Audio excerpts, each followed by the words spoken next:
Alright guys, hope you're all doing well, hope you're all keeping safe. I was trying to get this video out earlier on in the week, but after the England game I was pretty much writ off all of yesterday, so apologies this is quite late. But in my last video I talked about community members who were still very positive towards the game. I'd say I'm still one of those people, but they were like rounding up other community members, and there was this resurgence to compile a list of easy changes.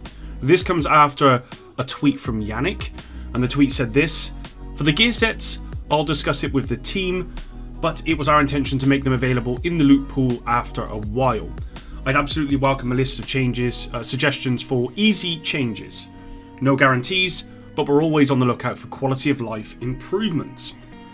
Now, the gear sets thing is in response to Kamikazevondoom, another fellow content creator, who asked why Iron Horse gear set items are not in the general loot pool like Dark Hours. In response to this tweet, Vondoom immediately gathered as much quality of life changes from the community and compiled a list. I believe it took maybe a week or two to compile that list, and today I wanted to go over that list in full with you guys. I want to say a special thanks to Vondoom for doing this, and before we begin, it's worth noting that I have covered changes that I want for year 3 on many occasions, big and small.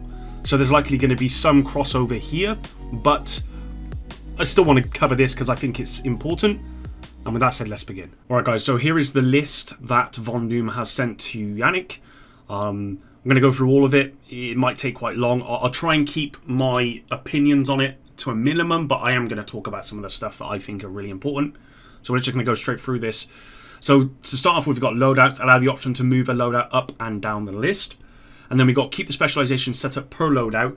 Currently, any change will affect all loadout builds, even if you change one part of the specialization for one build. This second one in particular is really important. I think they have to implement this. There's nothing more frustrating than when you've made a build and you go into a particular piece of content and you change that build for whatever you want, and you forget that you actually have to go and change the specialization tree. Because for the most part, if you've got a build, then it's built around a certain specialization tree. And I think just having it so that when you change loadout, it changes the specialization that you want. So basically the specialization is saved to the loadout. I think that's important. I think this is a must quality of life change.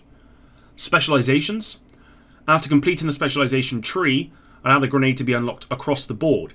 If you have all specializations maxed out, you should be able to use any grenade with any build. And the next we got allow the named weapons and gear locked behind the specialization research to be obtained another way.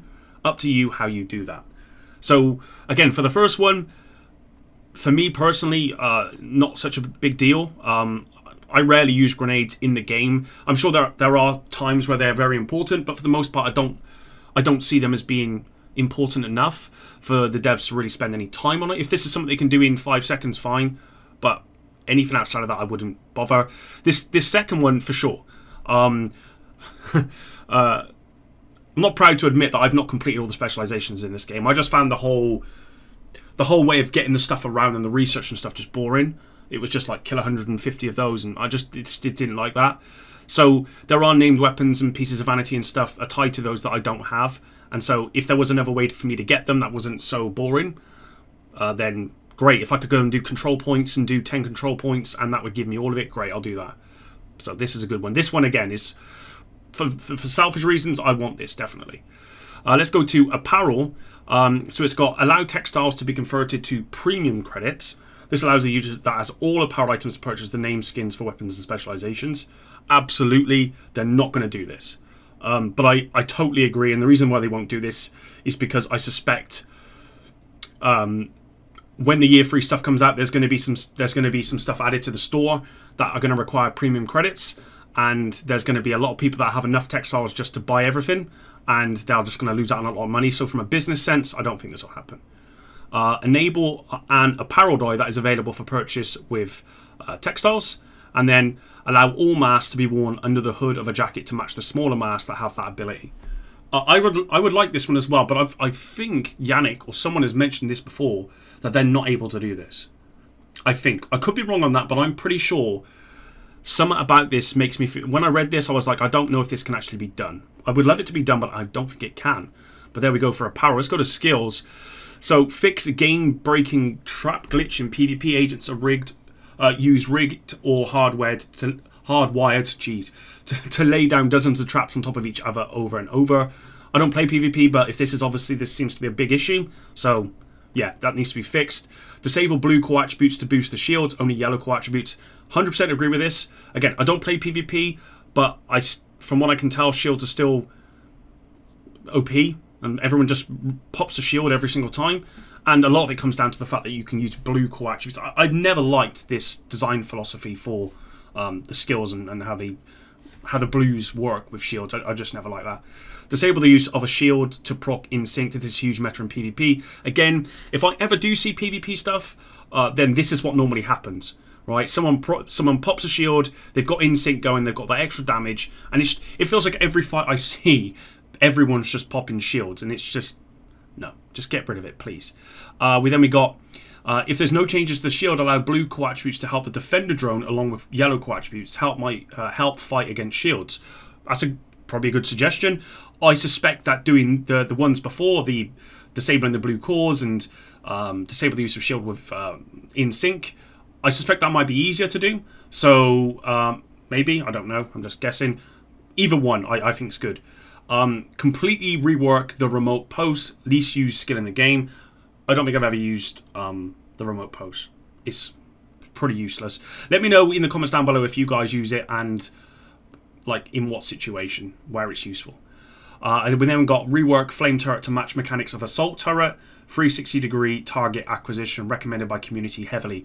100% agree, this is recommended by the community heavily and absolutely needs to be done. I don't know why they did it they have the flame turret this way. It did the 360 in the Division, and I think it worked great, and I just don't like what they've done to it here. And also allow SMGs to be used with a deflector shield. So that's some skill stuff. I think overall people generally complain about skills in PvP where they're just so overpowered. Again, I don't play PvP, so I don't know if that's what the meta is. I don't know if that's the consensus for the majority. I don't know. It's just that's what I see everyone complain about all the time, so I presume it's a bit of a problem. Anyway, let's move on to the raid. I have realised that let me just move stuff over. I didn't have stuff in the right place. So the raid. So we've got enable matchmaking for normal raid, but disable the ability to kick a player during a boss engagement. 100% agree with that. If you've played Outriders, then you'll know that I just don't understand how they didn't think of this. You'll understand how toxic and griefing this was when you would get to the final boss. This happened to me loads of times. Get to the final boss and you get kicked. Well, not even before the final boss, right? You defeat the final boss, then you get kicked, so you won't be able to get any of your loot.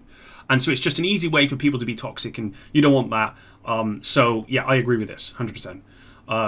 Enable all gear set items within raids to be in general loot pool. Iron Horse has been out for over a year. Again, I would agree with this now. Obviously, when it first happened in the first couple of weeks, I think I saw people saying that, and I disagree. I've always been a fan of having gear and certain items tied to certain activities, but it has been over a year, and when the new content comes out, it's probably going to be nearly 2 years. So yes, I think with the new content, this should happen as well. We then got clans. Raise clan levels and enable new rewards or apparel items custom to that clan. This isn't an easy quality of life fix because this is basically adding new stuff, and that's not quality of life. That's kind of new stuff, basically new content in many ways, because if you're adding new rewards and stuff and apparel items, that's new content. But 100% agree that they should do this, and I think they might do this. I think they might do this with the year 3 content. It seems to me is to be in one of those places that you would do it. Also, would encourage people to start getting into clans again and start using them again. So yeah, I agree with that.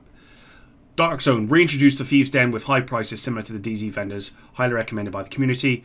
Totally agree. I don't even know why. Again, my memory is not great here, but I don't remember why they got rid of Thieves' Den. Not sure what they would put in it. I presume it would be maybe you could buy an exotic in there, whatever, but buy stuff in there, or you could maybe buy God rolled stuff, stuff like that. That's something they should add to Cassie Mendoza. Exotics, they were meant to do that and they never did. And maybe once a week she might have like a fully maxed out God rolled piece of gear that you can buy. Like, I think that would be better. Lower PvP damage from status effects by 10%. So there we go about the skills being a little bit too powerful in PvP. And add more apparel exclusive to the Dark Zone. Yes, I totally agree.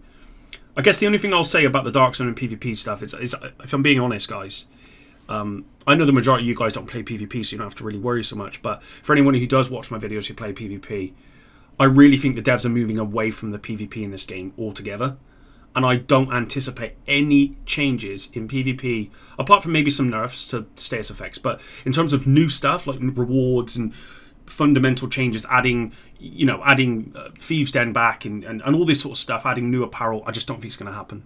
I really don't. If it does, I will be very surprised. I hope it does, because I think there's still an audience there that needs to be satisfied. But I just don't think it will. Conflict. Dramatically increased the XP from Conflict to Shade Experience. I have over 3,100 games of Conflict. Are you crazy? No, fair play. Played, but my Shade level is only 1,700 from PvE and DZ. Another highly recommended change. Yeah, again, this is not one of the reasons why I stopped playing Conflict. The reason I stopped playing is because it was so bad. But this, when I did play Conflict, this did put me off tons. Because you play a Conflict match and you're like, oh, at least I'll get experience. Well, you basically don't. So there's really no point. And then add more Apparel exclusive to Conflict. I talked about that a minute ago. I just can't see that happening. Gear talents. Rework the least used gear talents to promote more build diversity, including Tag Team, Mad Bomber, Reassign, Entrench, Overclock, Leadership, and Clutch. 100% agree. 1,000% agree. I've talked about this in multiple videos, and I've done breakdowns of all of it. This has to happen. This has to happen. There's no way we can have new content and all this stuff and them just forget about some of the worst talents in this game. They have to rework them. And if not, if they do you know what, like, this is too much work, guys, we cannot rework them. Honestly, just get them out. Just remove them. And I say that because there'll be loads, if they don't remove them, all they're doing is just diluting the loot pool. And so it's even more frustrating when something drops and it's got something like this on. It's got something like Mad Bomber on. And you're like, well, what's the point of this? There's no point in this even being in the game, right? Whereas if you remove them, then for the most part, all the stuff that does drop is going to be stuff that's actually useful. Weapon talents, and this is the same for weapon talents. Rework the least used weapon talents to promote more build diversity, including Perpetuation, Overwhelm, Salvage, and Instinct due to Instinct Shield meta. Please don't hurt my Instinct in PvE, please. I love it. Please. Exotics. Yes, we're going to exotics. Enable 2 exotic gear items to be used together. Not going to happen. I've already spoke to Vondoom about this. It's not going to happen. I've asked for this. I spoke to Yannick about this. It's not going to happen. Sorry, guys. Enable 2 exotic weapons to be used together. Again, not going to happen. Both of these are highly recommended by the community. 100% I agree. It's just not going to happen, guys, unfortunately. So, yeah, it is what it is. Rework Merciless and Diamondback to compete with Ravenous. I don't have the Ravenous, so I don't know how much better it is than these two.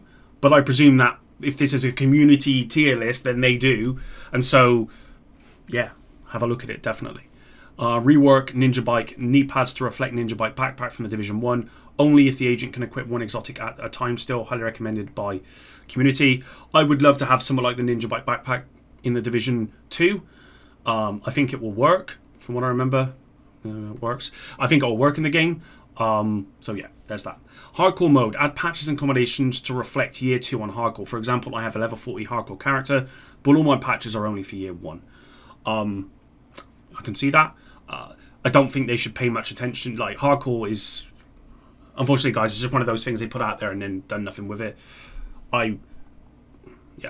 I'd rather them focus on some other stuff than do this, because we know, right, they're not going to do all of this stuff. It's just impossible. What they'll do is, if they are considering looking at this stuff and making some changes, they'll pick a couple of things. And if they have to pick a couple of things, it's not this. Attributes. Combine explosive resistance into hazard protection. This will help counter one-hit sticky bombs and mortar turrets. Double the base value of health. This would increase time to kill and make the health attributes viable to use.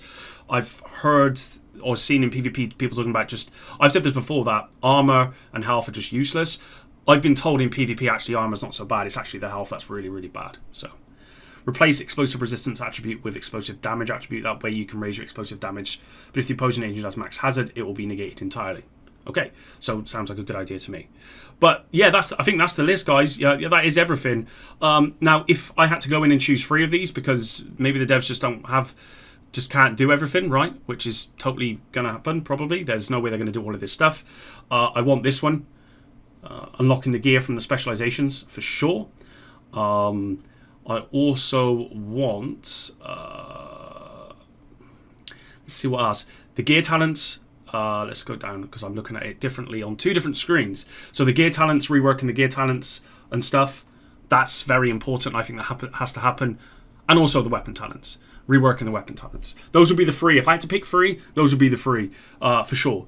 Other than that, yeah. We'll have to see what the devs do, guys. But that's it for today's video. Hopefully you did enjoy this one. If you did, drop a like. And subscribe to stay up to date with all my videos. Sunday is England versus Italy. So I was going to do a video Monday. Chances are I'm going to be completely out on Monday, whether we win or lose. I'll either be crying with happiness or proper crying. And either way, I'm probably going to have a lot to drink and I won't be able to make a video. But hopefully you guys all have a good weekend. And I will see you at some point next week. Epic out.